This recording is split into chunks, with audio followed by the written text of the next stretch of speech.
Zonas calientes.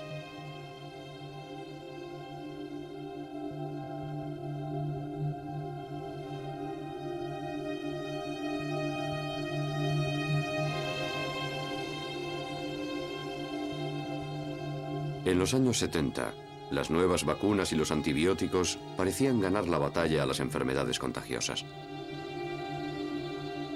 La mayoría de los científicos confiaba en erradicar casi todas las enfermedades mortales.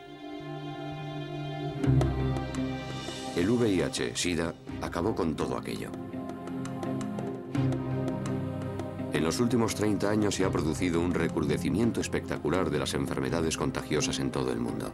No solo el SIDA, sino enfermedades transmitidas a través de los insectos o del agua. La malaria, el cólera y la fiebre del dengue se propagan con rapidez. Las fronteras nacionales, incluso las mejor vigiladas, son porosas.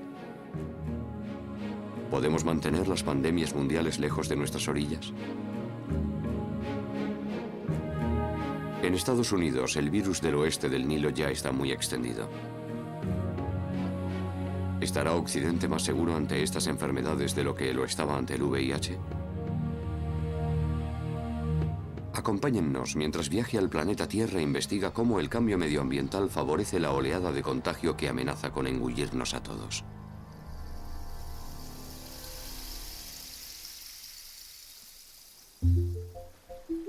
Nuestro viaje empieza aquí, a orillas del lago Victoria, al este de África. Compartido por Tanzania, Uganda y Kenia, es uno de los lagos de agua dulce más grandes del mundo. Sus fecundas aguas sustentan a más de 30 millones de personas. Cada mañana, los habitantes de Kombewa, un pequeño asentamiento pesquero de Kenia, se preparan para trabajar en las aguas del lago, productivas aunque poco profundas. Mientras los hombres preparan sus redes y barcas, las mujeres rebuscan entre lo que quedó de las capturas de ayer.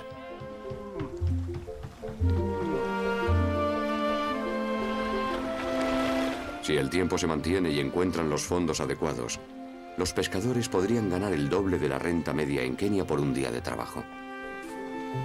Casi parece una forma de vida idílica.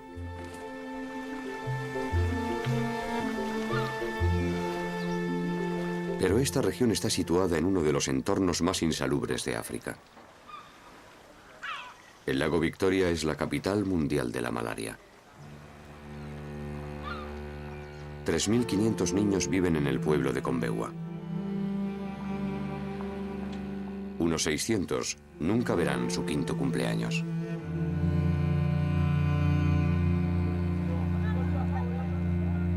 Las ciudades a lo largo del lago Victoria están situadas sobre el Ecuador. El clima es cálido y húmedo. El caldo de cultivo perfecto para el mortífero mosquito Anopheles, transmisor de la malaria.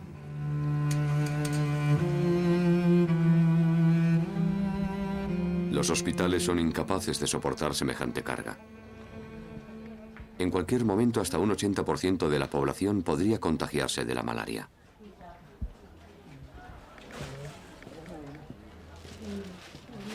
Los doctores José Stoute y Alfred Odindo estudian el efecto de la malaria en los más vulnerables, los niños. Does he also have malaria? He has malaria, even Los niños están expuestos continuamente a ataques de malaria. Sufren mucho hasta que empiezan a desarrollar inmunidad. Pero mientras tanto, son susceptibles de que dichos ataques se compliquen. Y por eso, la mortandad por malaria en niños es elevada.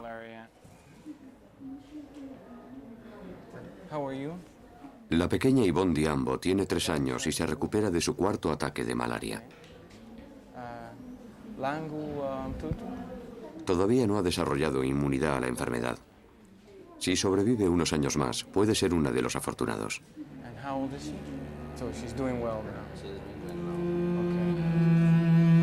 En esta región, el 20% de los niños menores de 5 años mueren de malaria.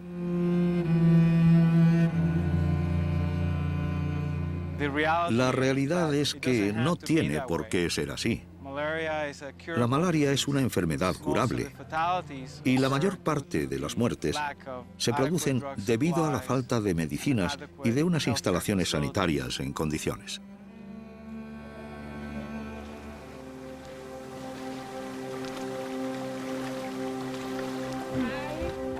Aunque el pueblo de Combewa se ha visto muy afectado por la malaria, sus habitantes se enfrentan ahora a otra amenaza igual de peligrosa. Hoy no ha sido un buen día de pesca. Llevan así algún tiempo. Aunque parecen tranquilos, los hombres trabajan con cierta sensación de urgencia. Las aguas residuales, el exceso de pesca y el tirón de la agricultura van destruyendo lentamente el ecosistema del lago. El sustento y el estilo de vida tradicional se ven amenazados. Para muchos la única opción es abandonar sus zonas de pesca de toda la vida y emigrar a ciudades más grandes.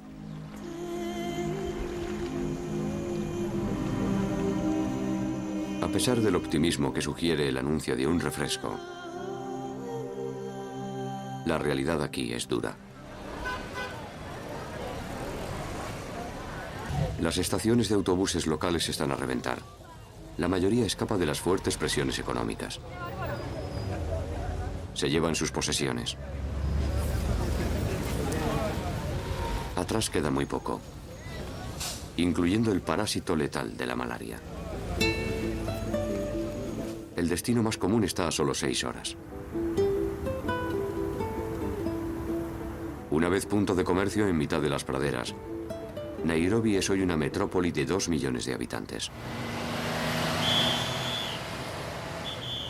A primera vista, la capital de Kenia parece una ciudad próspera y moderna. La gente de Occidente tiene una imagen romántica de África. Si piensan en Kenia, lo hacen en la sabana y en las grandes manadas de elefantes, antílopes y leones.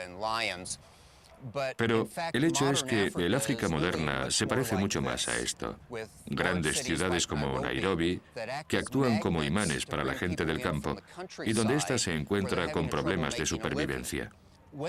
Cuando llegan a una ciudad así, se traen consigo las epidemias. Nairobi está rodeada de poblados chabolistas como Kibera. Unos 250.000 emigrantes se apiñan en menos de 600 hectáreas. Para los que huyen de las penurias medioambientales y económicas del lago Victoria, la vida aquí es aún más dura. El desempleo llega casi al 80%. Casi todos viven con menos de 2 euros al día. Sin instalaciones sanitarias, Kibera sufre de una diversidad de enfermedades infecciosas mortales. Incluso el acto de recoger un poco de agua contaminada es una lucha diaria.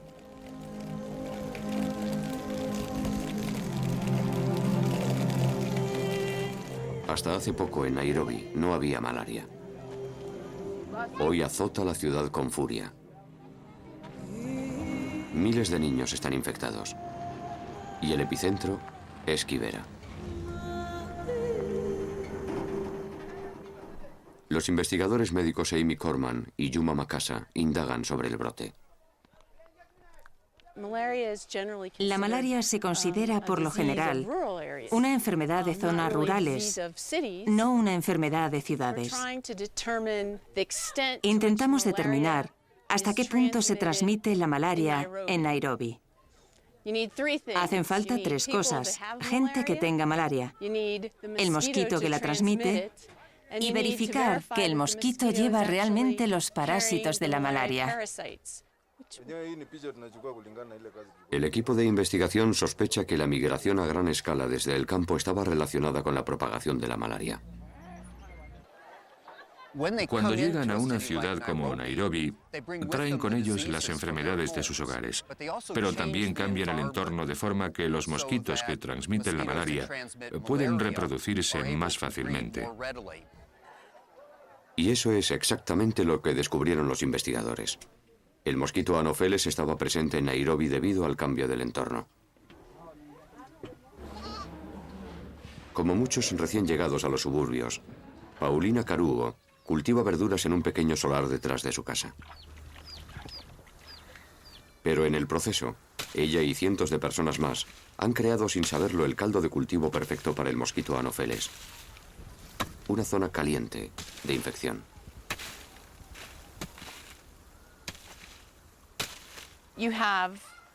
Es una zona con muchas viviendas y cerca de ellas se practica la agricultura, un lugar perfecto para que se críen los mosquitos que transmiten la malaria.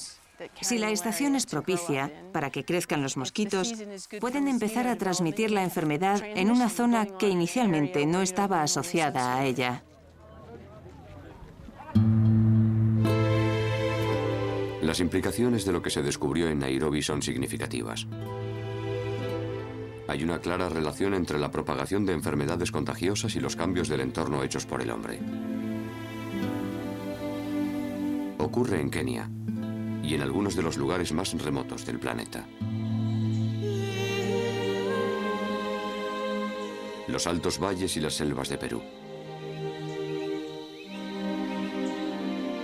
Son algunas de las mayores extensiones de selvas tropicales del mundo.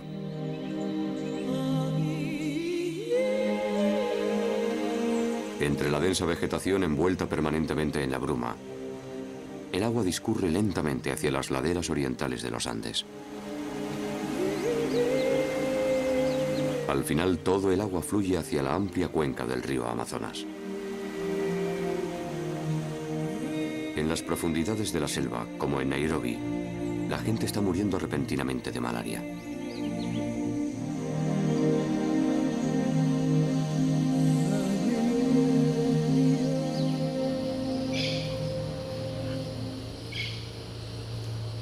Esta crisis ha traído a Perú a un equipo de científicos internacionales. Su misión les lleva río abajo hasta un remoto afluente del Amazonas. Su objetivo es entrar en el punto caliente de la infección y descubrir la causa de la epidemia. La investigadora de campo Amy Vitor viene de la Escuela de Salud Pública de la Universidad Johns Hopkins. Hace 10 años en esta zona no había prácticamente malaria. Hacia 1997 la enfermedad se había extendido tanto que había afectado a 1/3 de la población en un año.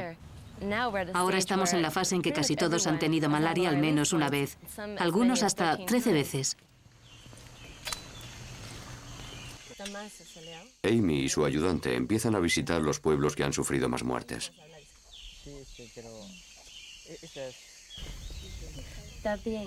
Buscan cualquier pista que pueda explicar el misterio.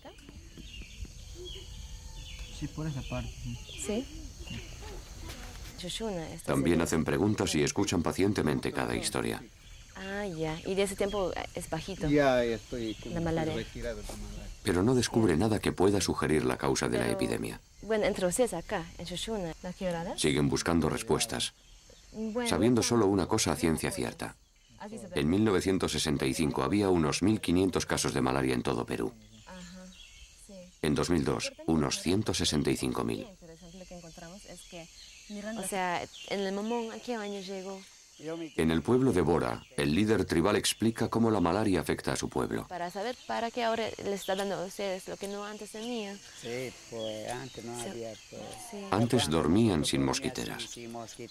Regular. Ahora es imposible, dice.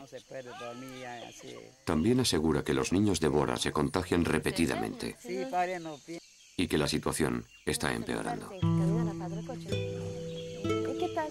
¿Cuántos? Solo en la última semana han muerto 3. ¿100 son? ¿Tantos son? ¿Y qué tal, profesor? La investigación de Amy la introduce más en la selva, más cerca del centro de la zona caliente. Es consciente de que la causa de la epidemia podría ser el abandono de los programas de erradicación de mosquitos, resultado de la reciente crisis económica de Perú. Pero cree que puede haber algo más tras la epidemia. Durante meses, Amy recoge muestras de agua de los ríos y arroyos rodeados de la densa selva. Busca la larva del mosquito Anopheles, portador de la malaria. Ha buscado en casi todas las poblaciones sin éxito. De repente, Amy confirma sus sospechas. Cuando toma muestras de agua de las zonas deforestadas, ve claros síntomas de una plaga de mosquito anopheles generalizada. Todo señala hacia una relación entre la malaria y la deforestación de la selva tropical. La deforestación causa numerosos cambios en la ecología. La composición del suelo, los cambios en el pH del agua, la cantidad de sombra que se proyecta en el suelo de la selva. Todas esas cosas cambian y con ello la cantidad de puntos favorables para la reproducción de los mosquitos de la malaria. La gente como los Bora siempre ha trabajado pequeños jardines como este, donde cultivan la manioca y los plátanos de los que viven.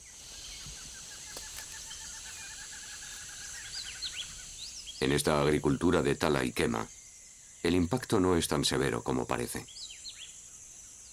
La mayor parte de los jardines se cultivan en rotación. Y así la selva puede volver a crecer. Los pueblos indígenas del Amazonas la han practicado durante milenios.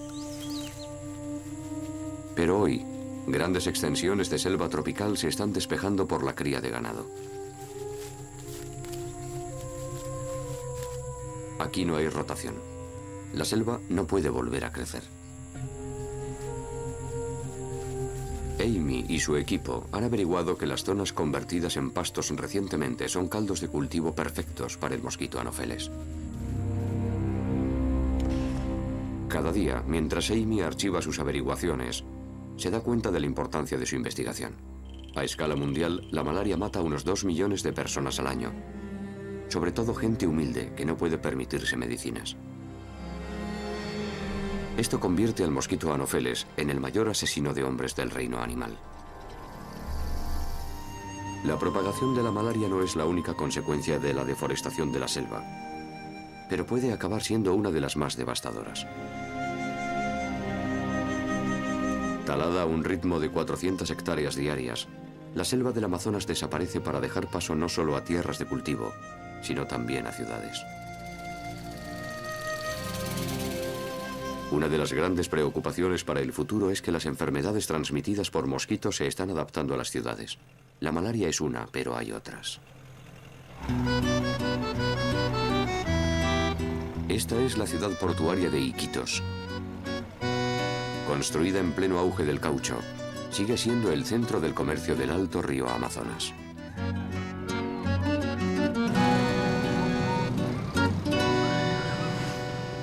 Pero los que viven en sus barrios de chabolas, cada vez más grandes, no solo sufren el fuerte aumento de la malaria, también se han convertido en víctimas de otra enfermedad transmitida por un mosquito: la fiebre del dengue. Hace 10 años no representaba una amenaza. Hoy el dengue ha alcanzado proporciones de epidemia. El 5% de sus víctimas morirán. Una vez más, la investigación muestra que las ciudades pueden crear su propia ecología, ideal para la colonización de los mosquitos.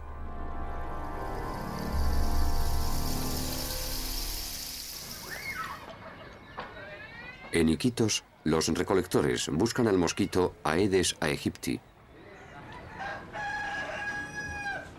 Cualquier lugar que tenga agua es un caldo de cultivo potencial. En los cientos de neumáticos viejos, palanganas y charcas de las chabolas, el Aedes aegypti ha encontrado su entorno ideal.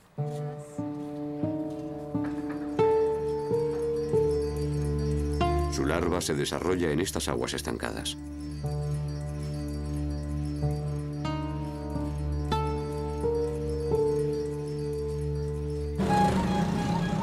Las epidemias de Iquitos pudieron parecer una vez remotas para el mundo desarrollado. Pero esta ciudad se ha convertido en un destino favorito de los ecoturistas.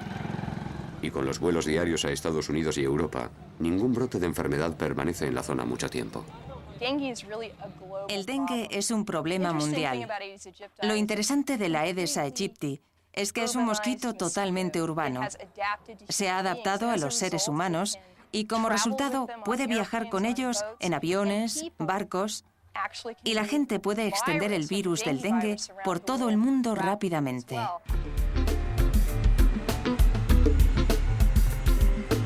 Los viajes, el comercio y el turismo han situado a lugares como Iquitos y Nairobi en el umbral de Occidente. En Estados Unidos y Europa erradicaron la malaria y casi todas las demás enfermedades transmitidas por insectos en los años 50. Eso no significa que hayan desaparecido para siempre. En el aeropuerto Kennedy de Nueva York alertan del problema. Cada día llegan unos 300 vuelos de otras partes del mundo, trayendo no solo personas, sino también animales y plantas. Todos son inspeccionados. Cada año Estados Unidos gasta casi 300 millones de euros en proteger sus fronteras de enfermedades contagiosas.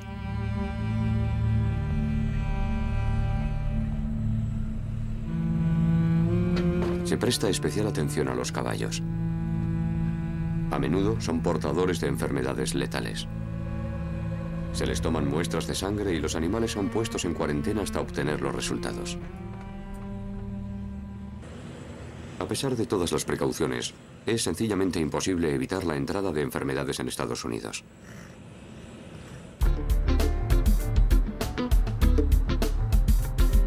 Durante el verano de 1999, la ciudad de Nueva York se convirtió en una zona caliente de un virus poco común y mortal.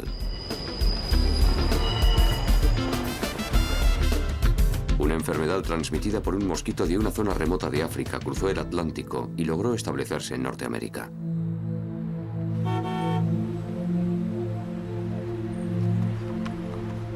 A principios de agosto, empezaron a caer del cielo en tropel. 3 semanas después, una mujer de 80 años moría de encefalitis. A las pocas semanas, aparecieron otros 56 casos. Murieron 7 personas. Los funcionarios de sanidad estaban perplejos, después se alarmaron. La atención se dirigió enseguida hacia los laboratorios de alta seguridad que estudian enfermedades tóxicas como el ántrax y el ébola. Los científicos empezaron a diseccionar pájaros muertos buscando pistas que pudieran confirmar sus sospechas, que el virus que afectaba a los pájaros también era mortal para los humanos. Finalmente lograron aislar la enfermedad. Era algo que nunca se había dado en el hemisferio norte. El virus del oeste del Nilo.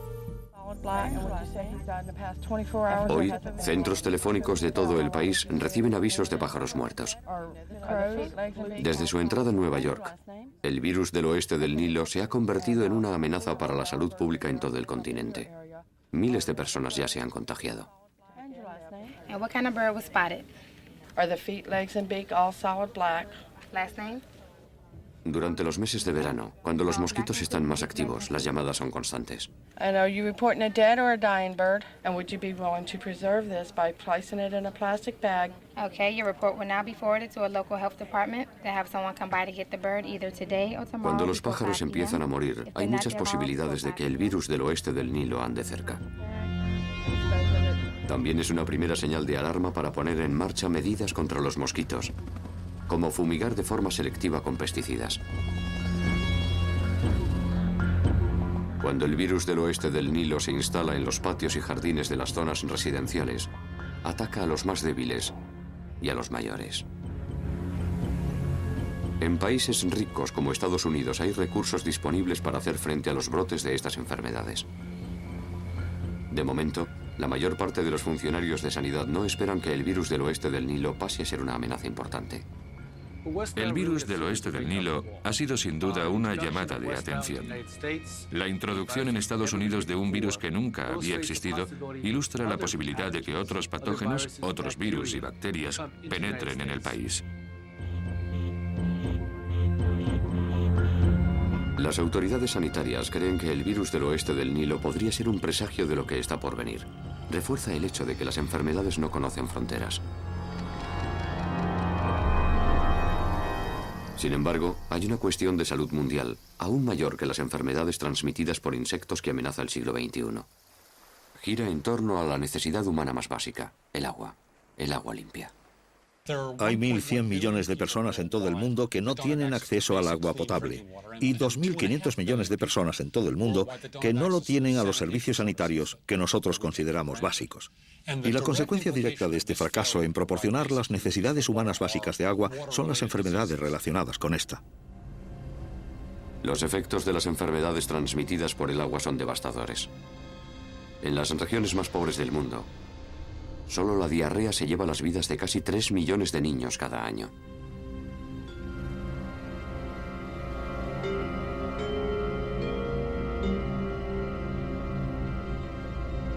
Al entrar en masa la gente a las ciudades, los problemas de la sanidad, el agua limpia y la propagación de enfermedades transmitidas por el agua se han hecho más urgentes.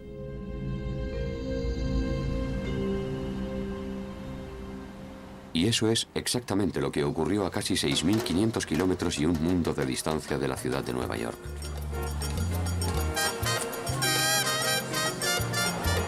Una vez fue un pequeño puerto colonial español en el Pacífico.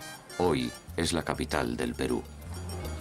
Lima se ha convertido en una ajetreada y superpoblada metrópoli de casi 9 millones de habitantes. En las zonas más ricas de la ciudad, el agua llega canalizada desde las montañas. Su abundancia hace difícil creer que la ciudad esté situada en uno de los desiertos más secos del mundo. En los suburbios que se extienden por el árido paisaje que la rodea, la falta de agua es una cruel realidad. Sus penurias son casi inimaginables.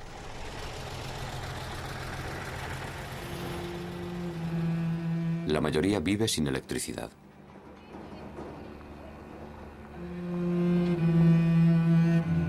Sus cabañas están hechas de palos, esteras de paja y trozos de hierros ondulados. La sanidad no existe y las enfermedades están muy extendidas. La esperanza de vida de un niño que nace en estas barriadas es de 10 años menos que la de los que viven en el mundo desarrollado. Robert Gilman, especialista en salud pública, sabe que el agua está en el núcleo de los problemas de la comunidad. Hola, señora. ¿Cómo está? El agua es crucial. Es necesaria para beber, es necesaria para lavar. Lavar significa limpieza. Limpieza significa ausencia de diarrea. Si no existe la limpieza, se sufren diarrea y otras enfermedades. Por tanto, es un factor de riesgo importante para esta gente. Lleva 10 años trabajando en los suburbios de Lima. No tiene dinero. No es sorprendente que las infecciones intestinales sean comunes en estas barriadas. Lo sorprendente es que la infección transmitida por el agua más grave de todas, el cólera, no existiese hasta hace poco.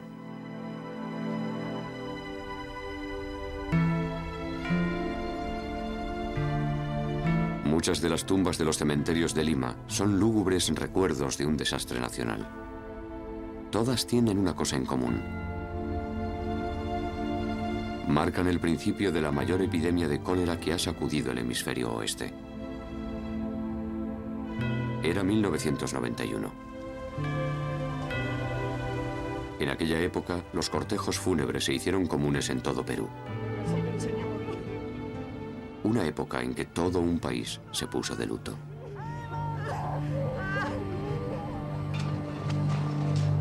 La epidemia de cólera empezó en un pequeño pueblo costero de pescadores a unos 400 kilómetros al norte de la capital del país. En pocos días, Lima se convirtió en una zona caliente. Empezaron a llegar víctimas a los hospitales locales cada pocos minutos.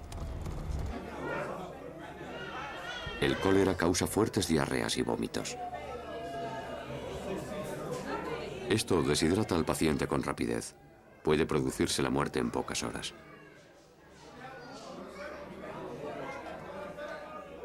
El tratamiento es rehidratar enseguida al enfermo por vía oral, o mejor aún, por vía intravenosa. En unas semanas, las instalaciones médicas de Perú estaban saturadas por la enfermedad. El personal de los hospitales intentaba desesperadamente combatir la creciente epidemia. Dado que la epidemia empezó en un pueblo pesquero, muchos pensaron que los productos del mar podían ser los culpables. Aquello casi acabó con el mercado de exportación de pescado peruano. Los pescadores y sus familiares protagonizaron airadas manifestaciones. La realidad es que el pescado crudo nunca ha sido un problema, siempre que se lave y con agua limpia. El cólera se transmite cuando los desechos humanos infectados contaminan los abastecimientos de agua. Es una enfermedad de los pobres. En los barrios más ricos de Lima, el cólera se llevó a muy pocas víctimas. Aquí los vecinos pueden permitirse beber agua embotellada. En un mes, la epidemia cruzó los Andes y arrasó la ciudad portuaria amazónica de Iquitos. En las barriadas la gente se baña en el mismo agua del río que bebe y utiliza como retrete.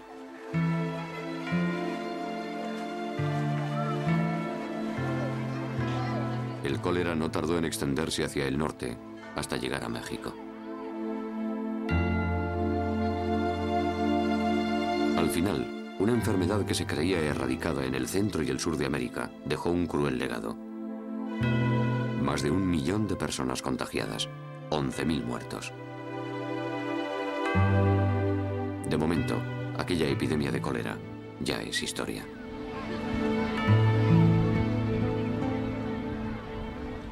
La vida cotidiana ha vuelto a la normalidad. Sin embargo, las aguas residuales de Lima siguen desembocando en el Pacífico, a pocos metros de estas famosas playas. Esto plantea una pregunta inmediata.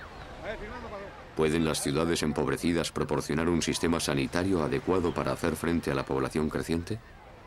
La respuesta es sí. Uno de los suburbios más grandes de Lima, Villa El Salvador, tenía este aspecto hace 30 años. Una invasión urbana del desierto. Un pueblo sin agua ni electricidad. Hoy, Villa El Salvador es una próspera comunidad. Elogiado por las Naciones Unidas, es un ejemplo de lo que puede pasar cuando los pobres se organizan para desarrollar su propia infraestructura. Tiene calles pavimentadas y electricidad. Creó un pequeño sector industrial que da oportunidades de empleo y la posibilidad de escapar de las cadenas de la miseria extrema.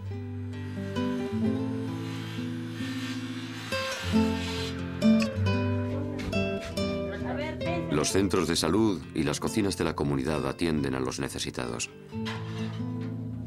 Y por encima de todo, Villa El Salvador tiene sistema de alcantarillado y agua corriente limpia.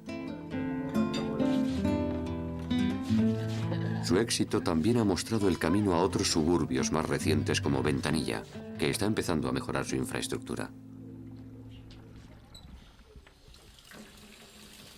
Es un gran avance para esta comunidad. El alcantarillado y el agua corriente significan que probablemente habrá un 70% menos de episodios de diarreas y obviamente eso se traduce en unas tasas de mortalidad y morbilidad mucho más bajas para la comunidad. El agua es de nuevo la clave. El alcantarillado trae higiene, que es lo que faltó cuando la epidemia de cólera. Hoy, la industria pesquera ha vuelto a la normalidad y el cólera está controlado. Pero hasta hace poco nadie sabía lo que provocó realmente aquella repentina epidemia. En 1991, el Niño azotó violentamente el Pacífico. El resultado fue el calentamiento del océano a lo largo de los más de 3.000 kilómetros de costa de Perú, creando las condiciones perfectas para el crecimiento masivo de algas que también nutrían a la bacteria tóxica del cólera. Los científicos han descubierto ahora por qué el calentamiento periódico de las aguas oceánicas desencadena brotes de cólera. Perú ofrece un ejemplo claro de cómo puede estallar una epidemia de cólera.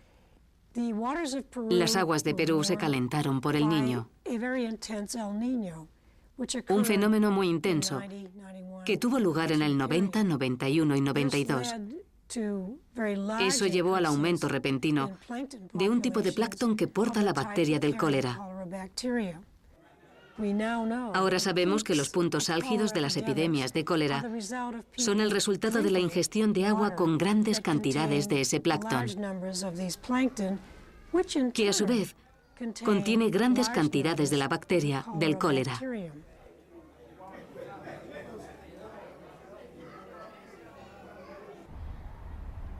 Hoy, el agua sucia es el factor dominante en lugares que sufren la miseria, la superpoblación y la propagación de enfermedades contagiosas.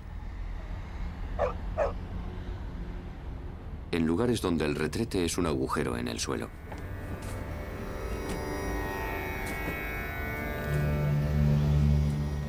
En ningún lugar es todo esto más evidente que en uno de los países más pobres de la Tierra, Bangladesh.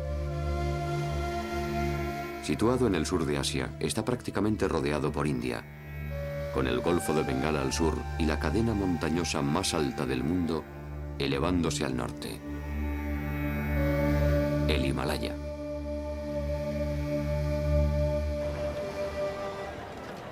Aquí viven unos 135 millones de personas en un país del tamaño de Extremadura y Portugal juntos.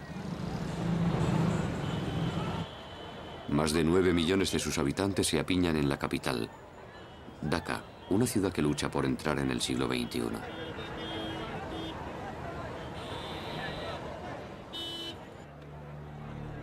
Cada día miles de personas entran en Dhaka procedentes del campo. Casi todos vienen en busca de una mejor calidad de vida. Para la mayoría, la ciudad tiene poco que ofrecer. Es un lugar cuya frágil infraestructura se ve muy presionada por los pobres y los desposeídos.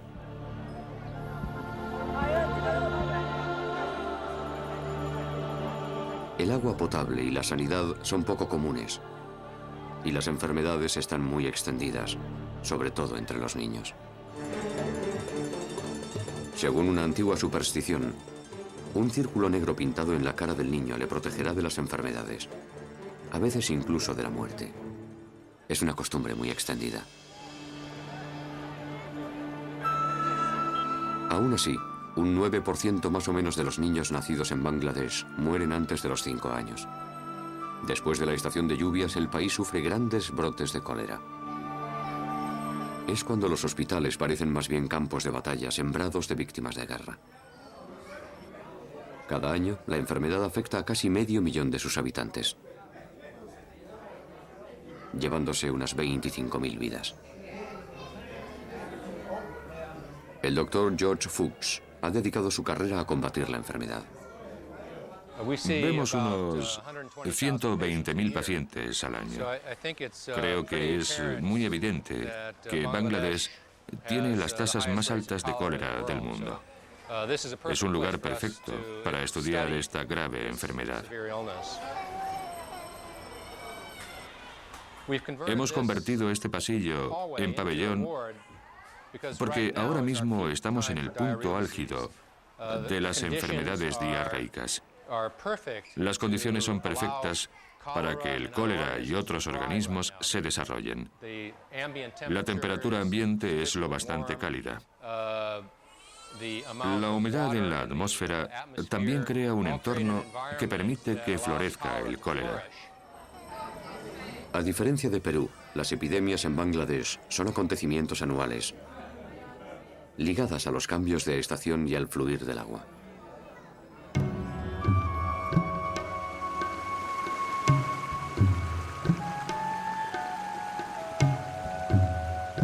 Es una parte del mundo caracterizada por el agua.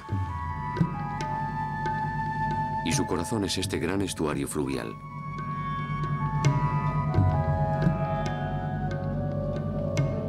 Una compleja autopista de ríos y arroyos que se extienden por India y el Himalaya y discurren lentamente hacia el Golfo de Bengala.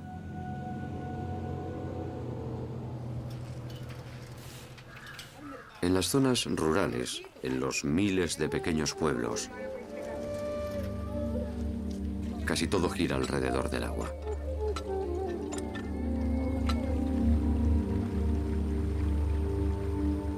Aquí, la estructura cotidiana de la sociedad no ha cambiado en décadas. Pero hay otra constante. La mayor parte del suelo está a menos de 1 metro sobre el nivel del mar.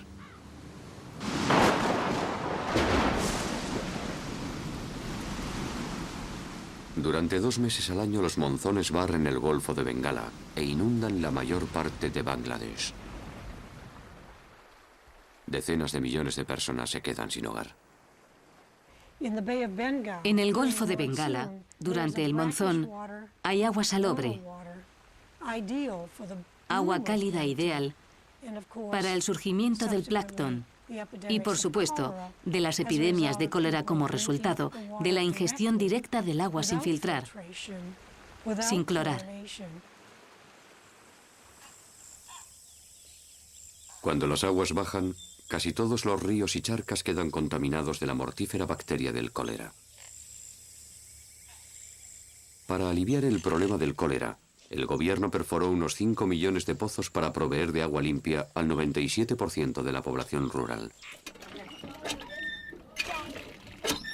Esta sencilla acción puede haber salvado miles de vidas, pero también dio como resultado un aumento imprevisto de los desastres de salud pública. No hace mucho, los funcionarios de la sanidad rural informaron de síntomas de una extraña afección. Los vecinos desarrollaban lesiones cutáneas, seguidas a menudo de náuseas y hemorragias. Son los síntomas del envenenamiento por arsénico, una enfermedad que actúa lentamente pero es mortal. Shastri tiene 27 años. Probablemente no llegue a los 30. No hay cura para el envenenamiento por arsénico.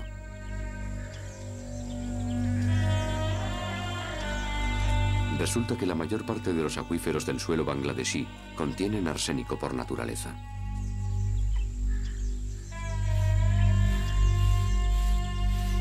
Con casi 70 millones de habitantes en peligro, el pueblo de Bangladesh se enfrenta ahora al mayor envenenamiento a gran escala de la historia. La falta de agua limpia deja a la gente pocas opciones. Es uno de los mayores asesinos del mundo. Se calcula que hay 250 millones de casos de enfermedades relacionadas con el agua al año. De 3 a 5 millones de personas mueren anualmente, 20.000 a 30.000 al día, quizá de enfermedades relacionadas con el agua, que sabemos cómo prevenir, que son fáciles de prevenir y de curar, pero que no hemos podido evitar.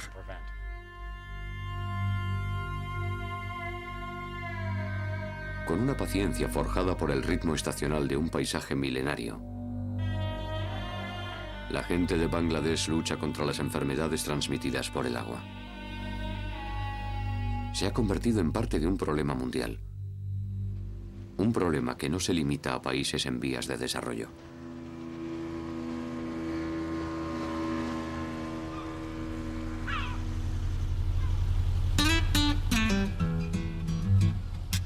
La bahía de Chesapeake es el mayor estuario de Norteamérica. Con unos 17.000 kilómetros de línea de costa y alimentada por 48 ríos, sustenta a casi 300 especies de peces.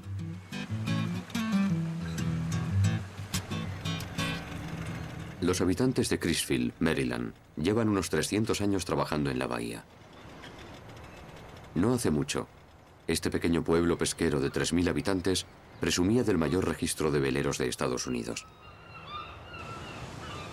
Una vez acogió unas 150 plantas de procesamiento de ostras. Hoy, los pescadores de Crisfield sufren un serio descenso de sus capturas. La bahía muestra los efectos de aguas residuales, los pesticidas y los residuos industriales que llevan décadas filtrándose. Es el final de la temporada del cangrejo. Hora de recoger las trampas para el invierno. El criador de ostras, Robert Hambleton, ha visto cómo su sustento mermaba año tras año. Es un mal momento. Casi todos nuestros ríos tienen esa enfermedad que las está matando. Y hay lugares mucho peores que este. En algunos lugares están muertas al 100%. Pero tenemos la esperanza de encontrar un lugar donde poder trabajar, ganarnos la vida. Este negocio no tiene mucho futuro, a menos que los ríos dejen de morir.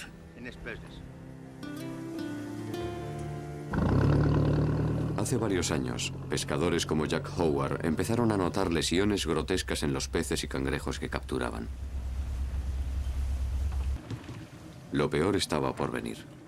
Poco después de empezar a enfermar los peces, lo hicieron los pescadores. Al enfermar más y más pescadores, cundió la alarma. Fue cuando los científicos sospecharon que los impactos humanos en la bahía eran la razón de las enfermedades de peces y pescadores.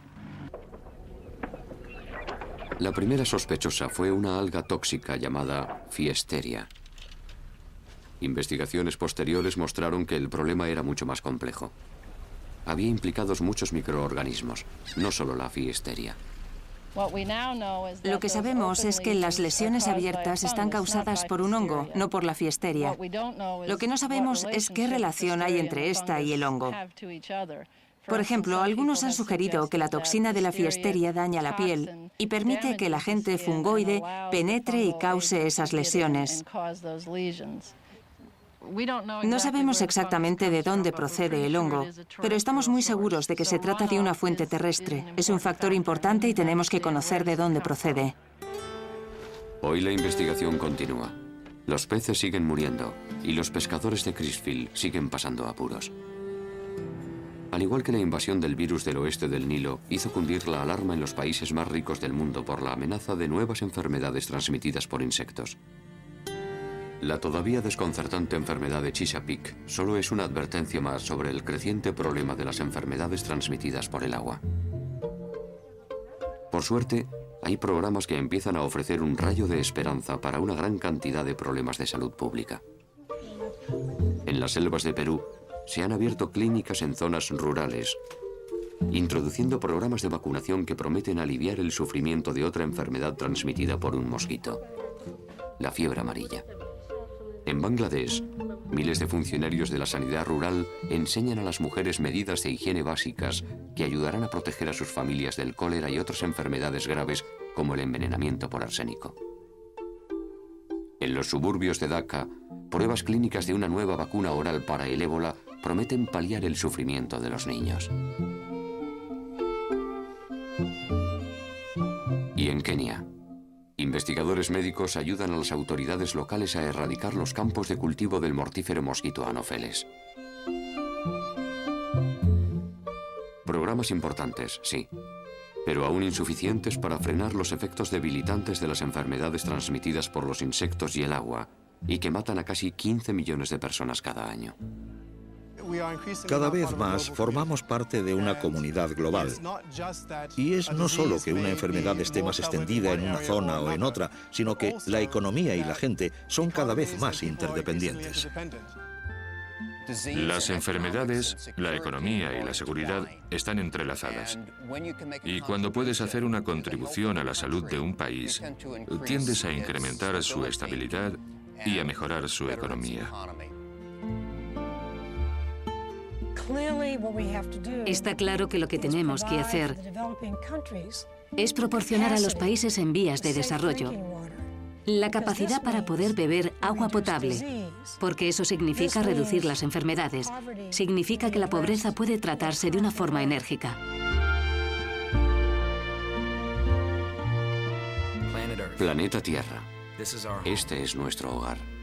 Aquí es donde nuestro viaje de descubrimiento debe comenzar.